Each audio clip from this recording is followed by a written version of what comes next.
के नाज़रीन, प्रोग्राम खबर से खबर विद नादिया मिर्ज़ा में खुशामदीद। 26 नवंबर खान साहब ने ये ऐलान तो कर दिया कि वो खैबर पख्तूनख्वा और उसके साथ साथ पंजाब असम्बली तहलील करने का इरादा रखते हैं और उन्होंने ये फैसला भी कर लिया है। लेकिन वो दिन है और आज का दिन है, मुज़ाकरात हो रहे हैं, मुशावरत हो रही है, फैसले हो रहे हैं और शायद फैसलों में की इम्प्लीमेंटेशन में थोड़ी सी मुश्किलात भी आ रही हैं, बावजूद इसके कि ये भी कहा जा रहा है कि जी चौधरी परवेज़ इलाही साहब जिन पे थोड़ी सी डाउट था, उन्होंने भी उनको मुकम्मल इख्तियार दे दिया है। फिर आखिर कौन सी वजूहात हैं, वो कौन सी मजबूरियां हैं इस वक्त जो कि फ़ैसला लेने में ताख़ीर का बाइस बन रही हैं। लेकिन उसके साथ साथ आज इमरान खान साहब का एक बड़ा इंपॉर्टेंट स्टेटमेंट, वो इमरान खान साहब जो कहते थे कि मैं इस हुकूमत से हाथ मिलाना पसंद नहीं करता, वो इमरान खान साहब जो कहते थे कि इस हुकूमत की पार्लियामेंट में जाना मैं पसंद नहीं करता, वो इमरान खान साहब जो कहते थे कि शहबाज शरीफ साहब के हाथ में है क्या, मैं उससे मजाक क्यों करूं। आज उन्होंने कहा कि हमारे साथ बैठे वरना हम असेंबलीज तोड़ देंगे, आप हमारे साथ मुज़ाकरात करें। क्या कह रहे थे खान साहब, ये सुनते हैं। हमारे साथ बैठे और ये सोच लें कि तकरीबन 66% पाकिस्तान में इलेक्शन होगा पख्तूनख्वा और पंजाब का, अगर ये डिसॉल्व करते हैं असेंबलीज, और बाकी वैसे रुक जाएगा काम, क्योंकि सारी जो पार्टीज हैं जो ये अभी बैठी हुई हैं 12-13 पार्टीज पीडीएम की, इन सारों ने भी इलेक्शन में निकल जाना है, तो गवर्नमेंट तो फ्रीज हो गई, फेडरल गवर्नमेंट। लिहाजा या तो हमारे साथ बैठे और बात करें कि जनरल इलेक्शन की हमें डेट दें, कब आप लाना चाहते हैं, नहीं तो फिर हम अपनी असेंबली डिसॉल्व करेंगे। क्या ये आप चाहते हैं कि सिर्फ 66% पाकिस्तान में इलेक्शन हो और आप सेंटर पे बैठे रहें? परवेज़ इलाही ने मुझे एतमाद दिया है, उनकी टोटल बैकिंग है, जब भी मैं चाहूंगा उन्होंने असेंबलीज डिसॉल्व कर दी। इमरान खान साहब ने असेंबलीज तोड़ने से बचने के लिए ये ऑफर तो हुकूमत को दे दी है। सवाल ये है कि हुकूमत ये ऑफर उनकी एक्सेप्ट करती है या नहीं करती। हुकूमत की क्या हिकमत अमली हो सकती है मुमकिन तौर पर। आज गवर्नर पंजाब भी गुफ्तगू कर रहे थे मीडिया से, वो भी एक छोटा सा क्लिप है, सुनते हैं। खान साहब जो हैं वो जो कहते हैं बिलअमूम वो करते नहीं हैं, और यू टर्न लेना जो है उसमें हमेशा वो फ़ख्र समझते हैं। बहरहाल ये पीटीआई की मर्जी है, गवर्नर रूल भी आइन की एक प्रोविजन है और मखसूस हालात में उसको भी, उसके बारे में भी सोचा जा सकता है, लेकिन उसके साथ साथ अदम एतमाद लाना अपोजिशन का इख्तियार है। मैं ये समझूंगा कि वज़ीर आला अपना एतमाद खो चुके हैं तो फिर उनको एतमाद के वोट का भी मैं कह सकता हूँ। तो बहरहाल बहुत सी ऑप्शंस हैं, इसको गौर देखा जा रहा है। वफाकी हुकूमत का कहना यह है कि बहुत सारे ऑप्शंस हैं, उनको देखा जा रहा है, लेकिन डिपेंड ये करता है कि इमरान खान साहब असेंबली तोड़ते कब है। फवाद चौधरी साहब भी आज मीडिया से गुफ्तगू कर रहे थे और वो भी इस इंतजार में है कि वजीर आजम साहब की तरफ से ये बात आए कि हाँ हम मुज़ाकरात के लिए तैयार हैं। क्या कह रहे थे, सुनते हैं। देखिए, राना सनाउल्लाह तो कोई सीरियस आदमी नहीं है। अगर उन्होंने मुज़ाकरात की दावत अगर आएगी तो वो तो वज़ीर आज़म की तरफ से आएगी। राना सनाउल्लाह तो बहुत सारी बातों में शायद उनकी लीडरशिप उनको एतमाद में भी नहीं देती। असल में तो शहबाज शरीफ साहब ने बताना है कि वो क्या चाहते हैं। लेकिन शाहिद खाकान अब्बासी साहब ने कोई हैंकी पैंकी नहीं की, कोई इधर उधर की बात नहीं की, कोई इफ एंड बट्स नहीं किया। उन्होंने बड़ी क्लियर बात की और बड़ी टू द पॉइंट बात की। क्या क्या सुनते हैं। ऑप्शन सीएम के पास है, अभी 1 सेकंड बाद एडवाइस भेजें, असेंबली तहलील हो जाएगी। बातें मत करें, तहलील करें। बातें मत करें, तहलील करें। कल एक जरदारी साहब ने भी एक इंटरव्यू दिया था, उसमें उन्होंने कहा था हमारे पास बड़े ऑप्शन है, कायरा साहब को लेंगे, उनसे भी जानेंगे कि वो क्या ऑप्शंस हैं और क्या नंबर गेम है उनके पास। लेकिन बहरहाल जो हमारे आज के मेहमान हैं उनसे आपका तारुफ करा देती हूँ। प्रोग्राम को हम बाकायदा आगाज़ करेंगे। अली नवाज अवान साहब पीटीआई के सीनियर रहनुमा इस्लामाबाद स्टूडियो में हमारे साथ मौजूद हैं, thank you very much Awan साहब। ताहिर खलील सिंधु साहब पीएमएलएन के सीनियर रहनुमा है, चीफ व्हिप और अपोजिशन पंजाब असेंबली। वो 3 सवाल जल्दी से ज़रा मैं रख लूँ अपने नाजरीन के और अपने पैनलिस्ट के सामने, जिसको लेकर हम आगे चलेंगे। सवाल नंबर 1, खान की असेंबली तोड़ने के ऐलान ने हलचल तो मचा दी। वफाकी हुकूमत असेंबलियाँ बचाने के लिए मुतहर्रिक, मगर ऑप्शंस महदूद, आखिर होने क्या जा रहा है। सवाल नंबर 2, इमरान खान की हुकूमत को मशरूत मुज़ाकरात की दावत, साथ बैठे वरना असेंबली तोड़ देंगे। हुकूमत मुज़ाकरात के लिए तैयार है। क्या इमरान खान साहब असेंबलियाँ तोड़ने के फैसले पर तज़ब्ज़ुब का शिकार हैं। सवाल नंबर 3, सियासी और माशी अदम इस्तेहकाम के साथ साथ दहशतगर्दी भी सर उठाने लगी। हुकूमत बैक वक्त तमाम महाजों पर कैसे लड़ेगी। तो प्रोग्राम का बाकायदा आगाज़ करते हैं। अली नवाज अवान साहब, खान साहब जो कहते थे कि मैं चोरों से हाथ मिलाना भी पसंद नहीं करता, वो इमरान खान साहब जो कहते थे इनके पल्ले है ही क्या जो मैं इनसे मुज़ाकरात करूं। आज उसी हुकूमत को जिनके साथ पार्लियामेंट में भी बैठना गवारा नहीं किया कि उनकी लेजिटिमेसी को एक्सेप्ट ना करने पड़ जाए, आज बेलाखिर कौन सी वो चीज़ थी जिसने मजबूर किया कि आए जी हमारे साथ बैठे वरना मैं असेंबलीज तोड़ दूंगा? अच्छा, ये बात पहले भी हम कर चुके हुए हैं, अगर इफ़ यू रिमेंबर, और पहली दफ़ा खान साहब ने ये बात नहीं की है। हमने ये उनको कहा है कि आप बात करना चाहते हैं, पाकिस्तान को आगे लेके जाना चाहते हैं, तो सिंपल एज दैट आप आके बैठे और बताएं कि कब तारीख देंगे इलेक्शंस की। पाकिस्तान इस तरह चल नहीं सकता। जिस तरह आपने इंट्रो में भी कहा कि पाकिस्तान के पास इस वक्त जो हमारी इस वक्त की पीडीएम की गवर्नमेंट है, उसके पास कोई फाइनेंशियल रोड मैप नहीं है। वो दिन अपने हर दिन गुजरते दिन के साथ बुरे से बुरा होते जा रहे हैं। एक्सपोर्ट्स बैठ गई हैं पाकिस्तान की। गवर्नेंस का आपके सामने क्या अशर है? एक साबका वज़ीर आज़म के ऊपर कातलाना हमला होता है, वो FIR नहीं कटा सकता। अरशद शरीफ आपके जो सहाफ़ी हैं वो कत्ल हो जाते हैं, शहीद हो जाते हैं और कोई सुनवाई नहीं होती। आज़म स्वाति को आज कोयटा ले गए और कोई सुनवाई नहीं है। अदालतें तो रात को भी खुल जाया करती थी, आज बंद है। हुकूमत की तरफ से कोई चीज़, किसी तरफ कोई डायरेक्शन नज़र नहीं आती। अगर आप चाहते हैं, आपके सामने वो रशिया गए, जब हम जा रहे थे तो उन्होंने कहा था कि हम आपको ऑयल देंगे कंसेशनल प्राइस पे, और रशिया ने उनको इनकार कर दिया है। कोई पाकिस्तान के साथ खड़ा होना नहीं चाह रहा बैनुल-अक़वामी तौर के ऊपर। तो पाकिस्तान कैसे आगे जाएगा? पाकिस्तान एक ही तौर पर जाएगा जब फ्रेश इलेक्शंस होंगे, नया मैंडेट मिलेगा, 5 साल की गवर्नमेंट आएगी। ये बातें आपकी बिल्कुल दुरुस्त है, लेकिन मैं चलाऊंगी वो शॉर्ट जिसमें खान साहब क्या कहते थे। बट एनीवेज, कमरुज़्ज़मा कायरा साहब हमारे साथ मौजूद हैं, कुछ बातें उनसे पूछनी है। कल ज़रदारी साहब का खासकर जो इंटरव्यू है, adviser to prime minister on Kashmir affairs and Gilgit Baltistan. अस्सलाम वालेकुम कायरा साहब। जी वालेकुम अस्सलाम। अच्छा कायरा साहब, बहुत शुक्रिया आपके टाइम का। मैं कोई बातें जानना चाहती हूँ। एक तो कल ज़रदारी साहब ने जो एक इंटरव्यू दिया, उसमें वो बड़े नजर आए। खान साहब ने असेंबली तोड़ने का ऐलान कर रखा है। वो कहते हैं कि असेंबलीज हम बचा सकते हैं। मुझे एक तो वो तरीक़ाकार समझना है जिसके तहत ज़रदारी साहब असेंबलीज बचा सकते हैं, प्लस इमरान खान साहब ने आज हुकूमत वक्त को कहा है कि हमारे साथ बैठें, हमारे साथ मुज़ाकरात करें, तो फिर हम असेंबलीज ना तोड़ें। अगर आप बैठ तो ये मुज़ाकरात की दावत आपका मशवरा होगा हुकूमत के लिए कि काबिल कबूल हो? प्लस पहले मुझे ज़रदारी साहब का वो फार्मूला बता दीजिए। एक याद रखिए, ये फार्मूलों पे सवाल नहीं उठाया करते। जब फार्मूले इस्तेमाल हो जाएं फिर सवाल उठाते हैं। इसलिए कि अगर पहले मैंने आपसे फिर तो सवाल उठाने की जरूरत ही नहीं पड़ेगी। नहीं की जरूरत नहीं रहेगी ना, फिर तो फार्मूला खत्म हो गया ना। तो आप अपनी सीक्रेसीज तो आउट नहीं करते। दूसरा है, ज़रदारी साहब का माजी ये है कि जब उन्होंने किसी काम में हाथ डाला तो फिर भले उन पे जो भी बातें होती रही, उन्होंने मतलब डिलीट किया है। जहां तक ताल्लुक खान साहब के सवाल का है, खान साहब असल में हम तो पहले दिन से उन्हें कह रहे थे, बल्कि जब वो वज़ीर आज़म थे तब भी हमने उन्हें कहा था कि इस मुल्क के मसाइल का हल किसी एक जमात के पास, लेकिन वो गालियां देते रहे, वो हमें बुरा भला कहते रहे। उन्होंने कहा मैं बड़ा सही हूँ, मैं बड़ा सियाना हूँ, मैं यूरोप को ज्यादा बेहतर समझता हूँ, मैं फला हूँ। ओके, उसके बाद जब हमारी हुकूमत आती है तो खान साहब अपना बयानिया लेके चलते हैं, कभी साजिश का कभी कुछ, वो भी सारा पिट गया। लेकिन हमने फिर भी उन्हें कहा कि आइए बैठ के बात करते हैं, हम आपके साथ चलना चाहते हैं। वो फिर गालियां देने शुरू हो गए। अब भी हम उन्हें यह कहते थे कि आपका मुतालबा है कि मैं अर्ली इलेक्शन चाहता हूँ, आप इस मुतालबे को मुतालबा रखिए, इसके साथ और मुतालबे शामिल कर लीजिए, करने हैं तो, और वो मुतालबे की सूरत में आइए बैठ के डायलॉग करते हैं। डेमोक्रेसी में डायलॉग जरूरी है, डेडलॉक नहीं होना चाहिए, डायलॉग होना चाहिए। लेकिन अगर आप बंदूक की नोक पे कहें, बंदूक मेरी करपटी पे रख के कहें कि ये पहले ये करो और फिर बात करूंगा, तो ये शर्तें होती हैं। ऐसी शर्तों से डायलॉग नहीं हुआ। अब भी खान साहब अपनी शर्तों से नहीं हटे।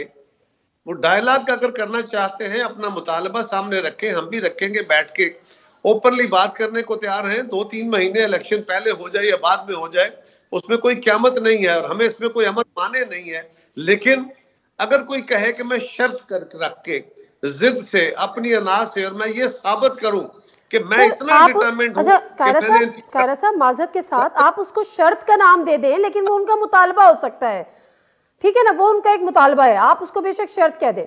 लेकिन दूसरी बात ये है कि हुकूमत भी तो वो कहती है ना कि नहीं जी, मैंने कहा आप उसको खान साहब की शर्त कह दें, लेकिन हम उसको मुतालबा भी कह सकते हैं कि जी खान साहब का ये मुतालबा है कि आप हमें इलेक्शन अभी आप खुद फरमा रहे हैं कि 2-3 महीने पहले अगर पहले इलेक्शन हो जाते हैं तो उसमें कोई हर्ज भी नहीं है।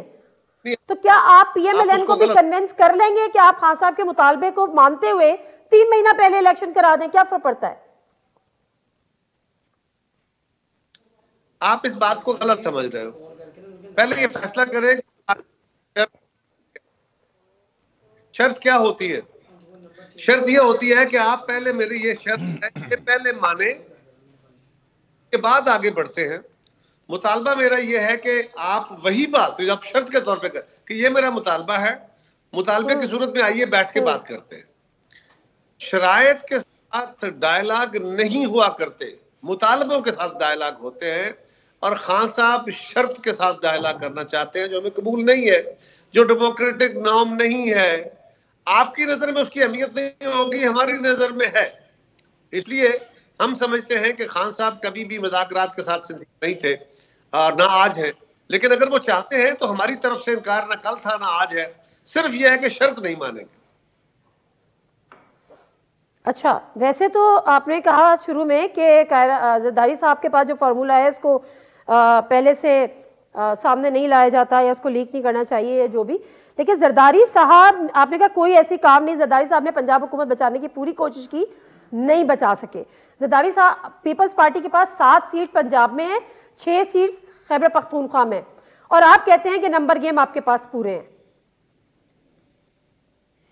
देखिए, गुजारिश ये है कि मैं इसके ऊपर अभी कमेंट इसलिए नहीं कर रहा, आप जिस तरह मर्जी घुमा के बात करें। आप जो मुझसे बात पूछना चाह रही है कि वो क्या फार्मूला है, वो फार्मूला अगर मैंने मीडिया में कर दिया तो फार्मूला कहाँ रहा? तो ये आपका सवाल मुनासिब नहीं है, आप इसको दोबारा रिपीट ना करें। हाँ, एक बात, अच्छा, एक हमारी इलाकी कानूनी सियासी आईनी जिम्मेदारी है कि हम असेंबलियों के ऊपर होने वाला हमला, हम उसको हमला तस्वर कर रहे हैं। खान साहब उसको जो भी कहे, वो कहते हैं मैं मुल्क की खिदमत कर रहा हूं, मैं मुल्क में स्टेबिलिटी लाना चाहता हूं, वो उनका नुक्ता नजर है। वो स्टेबिलिटी कैसे लाना चाहते हैं? वो कहते हैं जी अनस्टेबिलिटी से माशी अनस्टेबिलिटी भी होती है, लिहाजा जल्द इलेक्शन करा दे। ओ भाई, अगर आप समझते हो कि पॉलिटिकल अनस्टेबिलिटी से माशी अनस्टेबिलिटी पैदा होती है तो आप पॉलिटिकल अनस्टेबिलिटी पैदा कर रहे हो ना, आप ना करो, आप इंतजार कर लो और 6-8 महीने, क्या क्या मत आ जाएगी फिर। अभी हमारा सिंपल इशू है कि जरदारी साहब अगर कह रहे हैं उनके फार्मूले के तहत हम कोशिश करेंगे, ना हुआ तो हम इलेक्शन जाएंगे, हम इलेक्शन करा लेंगे दोनों सूबों का। चले, ये तो फिर विन विन सिचुएशन हो जाएगी। मेरा ख्याल है कि इसमें ज्यादा तो बेनिफिशियरी पीटीआई होगी। पहले कायरा साहब से बात हो रही थी, कायरा साहब का राब्ता इससे मुंक़ता हो गया, लेकिन ताहिर खलील संधू साहब आपकी तरफ जरा आती हूँ, क्योंकि एक तो जरदारी साहब ने कहा कि जी मेरे पास वो फार्मूला है, लेकिन वो फार्मूला क्या है कायरा साहब उसको बताने को तैयार नहीं है। पहले तो मैं ये जानना आपसे ये चाहती हूँ कि आप इस हक में हैं या आप इस चीज़ के लिए तैयार हैं कि पंजाब और खैबर पख्तूनख्वा असेंबली तहलील हो जाए, टूट जाए, कोई फर्क नहीं पड़ता, आप लोगों के पास अल्टरनेटिव मौजूद है, हिकमत अमली मौजूद है इस बहरान से या सूरत हाल से निमटने के लिए? जी बहुत शुक्रिया, इन्होंने आज फिर एक बहुत बड़ा यू टर्न ले लिया है, लेकिन हम इस गैर जमहूरी और गैर अनकॉन्स्टिट्यूशनल मूव का हिस्सा नहीं बनेंगे।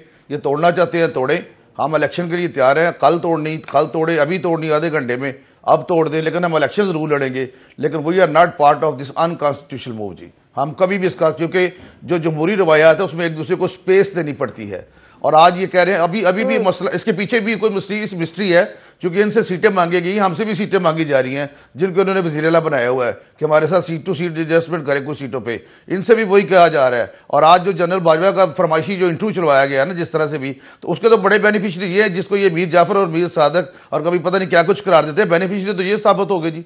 हाँ, इसके बावजूद अगर ये तोड़ना चाहते हैं, ये अपनी आखिरी मौज मेला ये भी पूरा कर लें। ये 25 मई से 26 नवंबर तक का जो सफर है वो जो जैसे भी इनका गुजरा, अब भी ये करना चाहते हैं तो ये करें, but we are not part of this unconstitutional move. But election लड़ेंगे हम, जब भी ये ऐलान करेंगे इलेक्शन हो जाएगा, अगर असेंबली वक्त से पहले तोड़ दी जाएगी। तो आप इलेक्शन की तरफ जाना, आप लोगों ने ये, आप लोग you guys are mentally prepared कि अगर ये असेंबली डिसॉल्व करते हैं तो आप लोग नए इलेक्शन की तरफ जाएंगे, क्योंकि आपके पास फर्दर कोई ऑप्शंस नहीं है, मतलब ना गवर्नर राज के, ना तहरीक अदम एतमाद के, ना एतमाद के वोट के, ऐसे किसी ऑप्शन को एक्सरसाइज करने की पोजीशन में नहीं, हमारे पास सारे ऑप्शन है। गवर्नर राज का कोई हम नहीं लगाएंगे कभी भी, लेकिन क्योंकि उसके लिए सबको पता है कॉन्स्टिट्यूशनली भी और जो भी, लेकिन एतमाद का आर्टिकल 136 और रूल 23, रूल 22 और आर्टिकल 112 जिसके साथ इन्होंने अपना चीफ मिनिस्टर जो एडवाइस देता है, ये सब ऑप्शन का मुकाबला करेंगे, कोर्ट्स में भी करेंगे।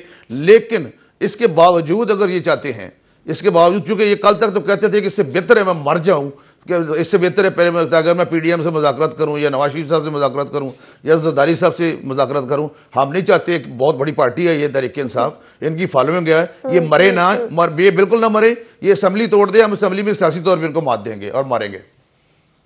चले मैं जो अवान साहब से पूछ रही थी तो अली नवाज अवान साहब कह रहे थे कि इमरान खान साहब पहले भी ये बात है, अभी ज्यादा पुरानी बात नहीं है, लॉन्ग मार्च का आगाज हो चुका था।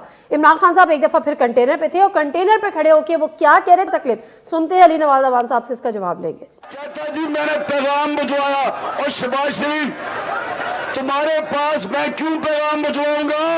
देखो शहबाज शरीफ बात सुन लो, मैं बूट पॉलिश करने वालों से बात नहीं करता, मैं उनसे बात कर रहा हूं और की जिनको मिलने के लिए आप गाड़ी की डिक्की के अंदर छुप के जाया करते थे। अच्छा, तो अली नवाज अवान साहब ये तो ज्यादा पुरानी बात नहीं है, मैं बूट पॉलिश वालों से बात नहीं करता, तो what thing compared Imran Khan साहब टू ऑफर टॉक्स टुडे?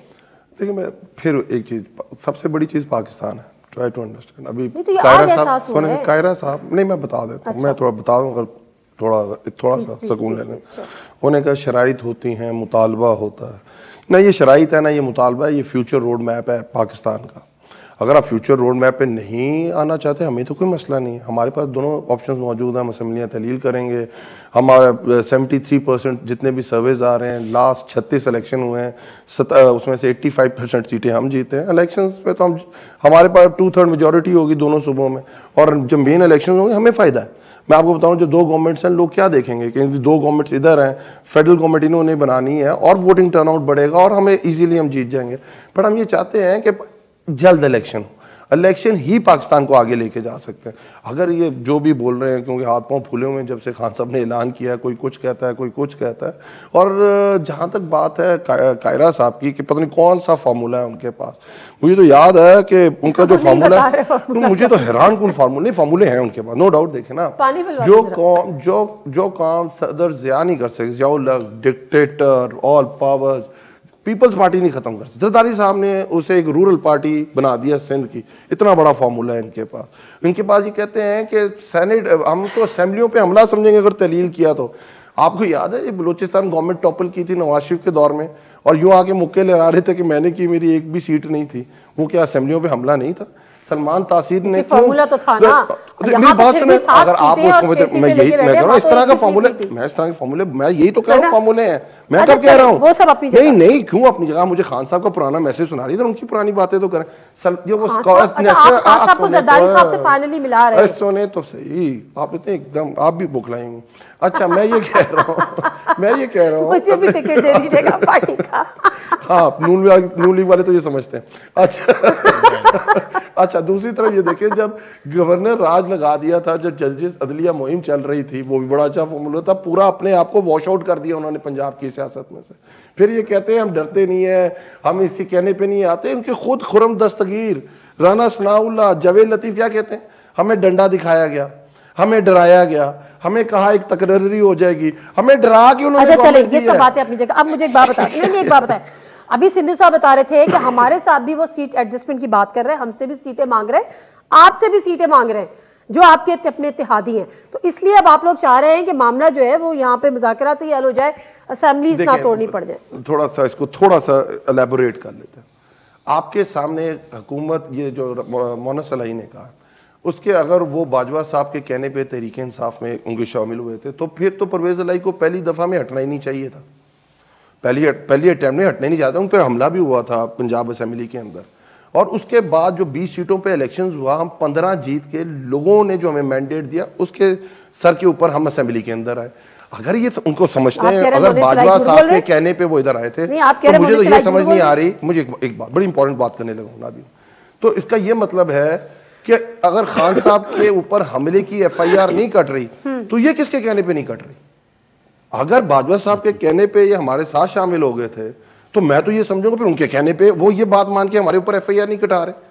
इस तरह की बातें नहीं हो सकती। मैं देखें जो मोनस ने बात की, मैं अपनी बात मैं समझता हूँ मोनस बिल्कुल ठीक है, अपनी जगह पे खड़ा हुआ है। और लेट सपोज मैं उससे आप एक और सिनेरियो सोच लें, लेट सपोज नहीं होती रिजॉल्व, हम असेंबली में इस्तीफा दे देते हैं, तो मुझे बात बताएं, मैं मोनस इलाही पे बाद में बात करती हूँ। अच्छा ताहिर सिंधु साहब, मुझे दो चीज़ों में आपकी क्लैरिटी चाहिए। एक तो ये कि आप कहते हैं कि जी ठीक है ये इलेक्शन में चले जाएं और हम भी इलेक्शन में चले जाएं, तो जो पिछले इलेक्शन 2 भुगताए हैं 16 जुलाई 17 अक्टूबर उनके रिजल्ट्स आपके सामने हैं, प्लस ये इलेक्शन में चले जाते हैं तो इनके बेनिफिशरी तो ये होंगे अगले 5 साल के लिए KP में भी इनकी हुकूमत होगी, पंजाब में भी इनकी हुकूमत होगी, पंजाब सबसे बड़ा सूबा है, पंजाब में फर्दर ये सीट्स निकाल लेंगे वफाक की भी, तो आप लोगों के हाथ तो यहाँ पर कुछ भी नहीं आएगा।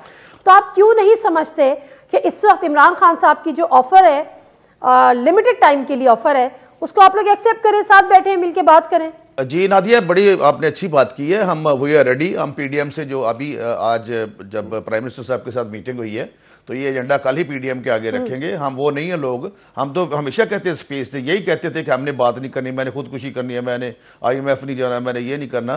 लेकिन मैं ऐवान साहब एक बहुत अपना सियासी आदमी है, इनको ये समझती है। मैं पहले दोबारा कह रहा हूँ पॉजिटिवली कि स्पेस देनी होती है कि 2 माह ये आगे चले जाएंगे, 2 माह हम पीछे आ जाएंगे, इस तरह से कोई ना कोई तरीका हो जाता है। लेकिन को बात तो करें जब तक अगर मुकालमा, जिस कौम में मुकालमा ही खत्म हो जाए तो वहां पे क्या करेंगे? आखिर कल को अगर चले जाए तोड़ देते हैं असेंबली, कल को फिर इनको हमजा साहब से बात करनी पड़ेगी। फिर भी इनके अपना जो भी आजकल इनका वज़ीर आला परवेज़ इलाही या मियां असलम इकबाल जिसको भी है, क्योंकि ये खुद भी परवेज़ इलाही से जान छुड़वाना चाह रहे हैं, जो परवेज़ इलाही से, जो हमें सारी बातों का पता है, अवान साहब को भी पता है।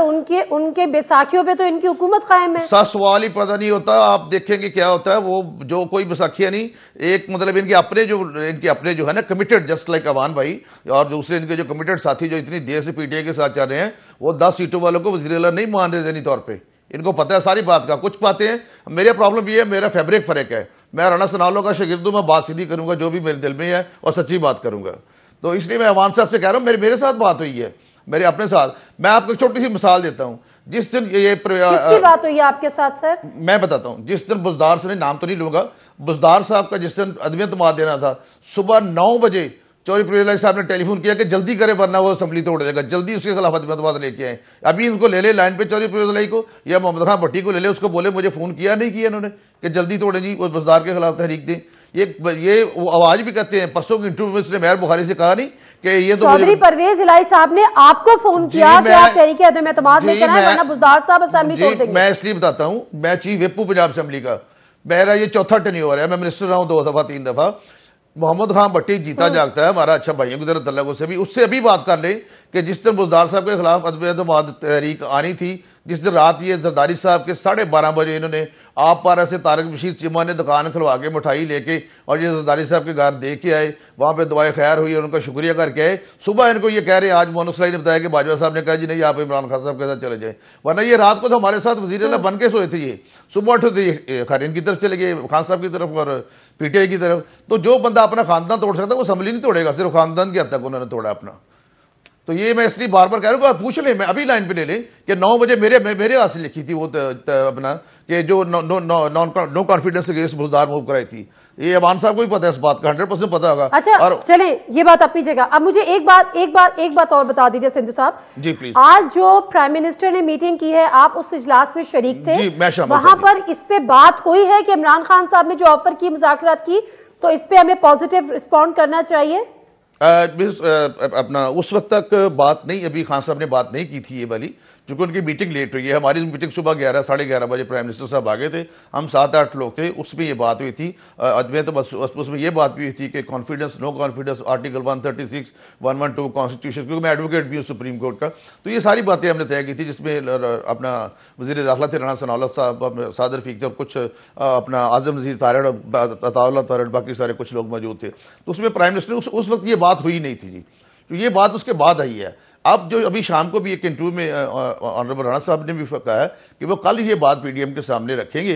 मतलब हम तो हमेशा कहते हैं, वो कहते हैं ना दिलों की उलझनें बढ़ती रहेंगी, अगर कुछ मशवरे बाहम ना होंगे। ये मुल्क के लिए बेहतर है कि सारे इंतखाबात एक ही वक्त हों, जब भी वक्त आए उसके लिए बहुत अच्छा हल है कि अगर, क्योंकि कल तक तो ये सिखाया भी इन्होंने था हमें, खान साहब ने, कि मैं बात नहीं करूंगा जी, जो अभी आप सुना रही थी।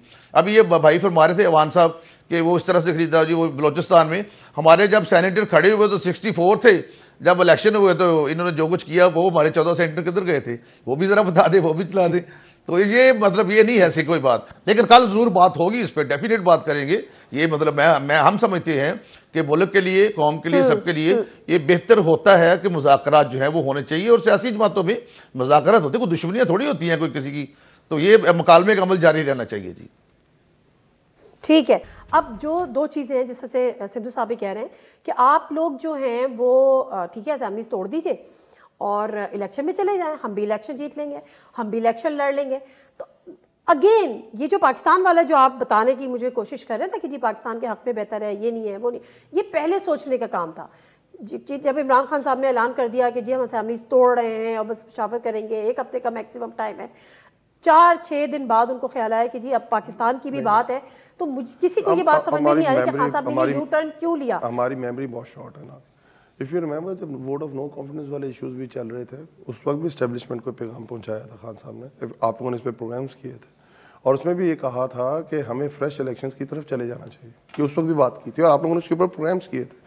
हम उस वक्त भी ये कहते थे कि हमें ये नहीं चाहिए कि आप वोट ऑफ नो कॉन्फिडेंस दिए, वो चाहती क्या, अपोजिशन चाहती है कि इलेक्शंस हो, और वो कहते हैं हमें बाहर लोगों में जाएंगे तो अंडे पड़ेंगे, लोग अपोजिशन यही कह रही थी ना।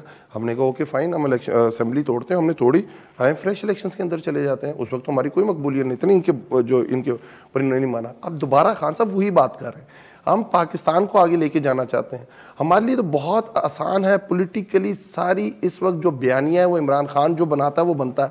इमरान खान जिस तरह पॉलिटिक्स का मुंह मोड़ता है, पॉलिटिक्स उस तरह मोड़ती है।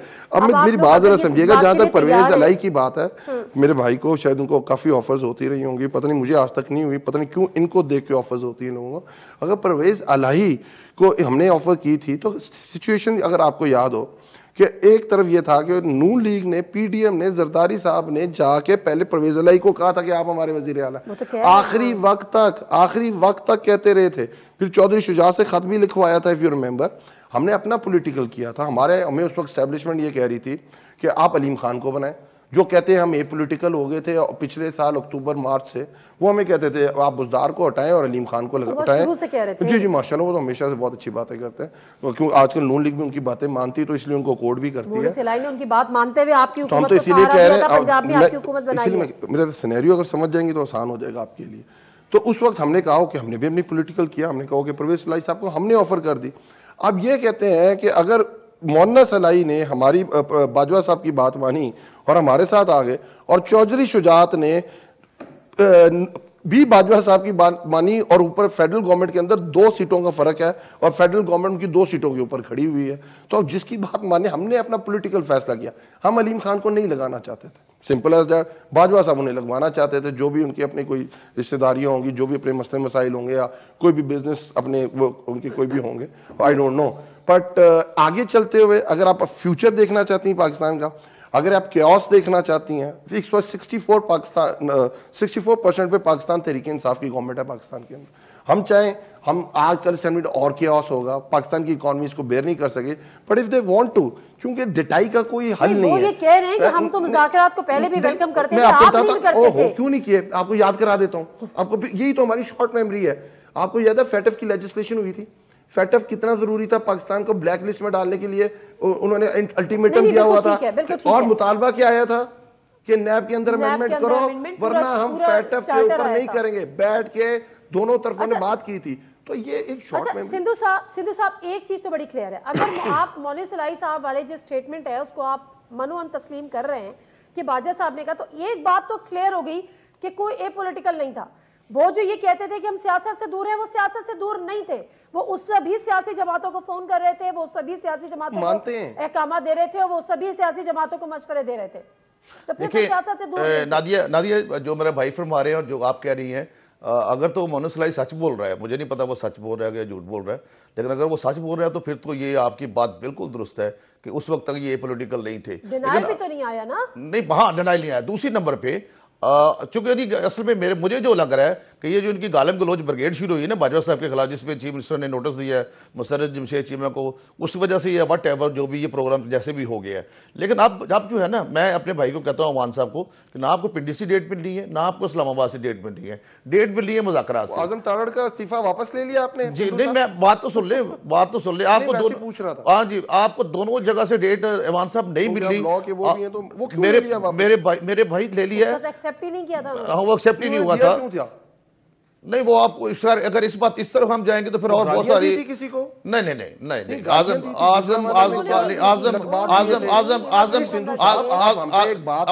अवान साहब गाली ब्रिगेड बना रहे हैं। गुजरावाला के अंदर जो उनके लिए शायरी हुई थी वो कि जिन अल्फाज में हुई थी, जिन खताबात के साथ हुई थी और जिनको जिम्मेदार ठहराया गया था, वो क्या था? चलिए मैं एक मिनट नहीं, नारे तो आपके वो जो है जो आप कहता था कि वो आएगी और 32 अरब रुपए लाएगी, 32 अरब डॉलर लाएगी, वो नारे मरवाए उसने रिसेंटली केपी में। मुराद राज के क्या नाम उसका, मुराद सईद। ये जो गुजरांवाले पे अगर बात हुई भी थी ना, अब तो ये बात हुई थी कि हम ये कहते थे कि वो गैर आईनी रोल प्ले ना करें।